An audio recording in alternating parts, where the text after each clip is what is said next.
There's this thing I like to call parent ego, or mom ego, adult ego, dad ego.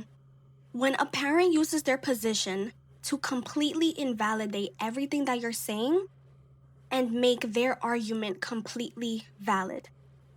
Examples of these phrases are like, I'm your mom, I know best. I'm a woman, I've been a woman for a long time and I know about this. Or any other phrase that they use to try to guilt you into being 100% obedient to them in that moment once they say that phrase. It really shocks me how many things I realized this year my mom instantly rejects or disagrees with and just backs up with one of those go-to rejections.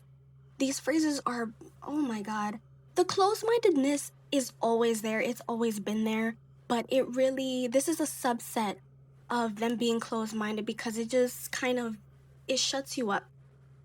They use these phrases to make you feel completely defenseless. Because even if you can argue back, she's already shut me down before I even started to talk. And the fear-mongering that happens because of this, oh my God. I'm going to talk about that very, very soon in an upcoming video. But there are times when nothing can convince her that I'm not going to die on my way to go on a job fair by myself. These fear-mongering moms.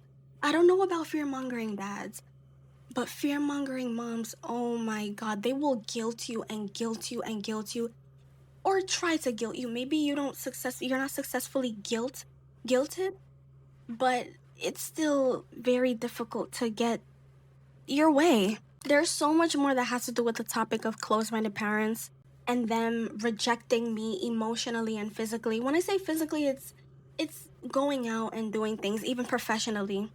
But all of that is mostly on my podcast already. I'm going to put on the screen the episodes that are good or in the description, which are already on Spotify, and they're going to come to YouTube over time as I edit them.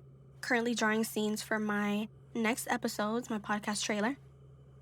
But I'm still going to use this YouTube channel for extra topics that I don't have time to talk about on my Spotify, or just subsets of topics, things I didn't really realize I didn't mention, and other things that are really interesting that have to do with parents and emotional trauma that they bring to their kids, whether they're young adolescents or young adults, because of their low quality parenting.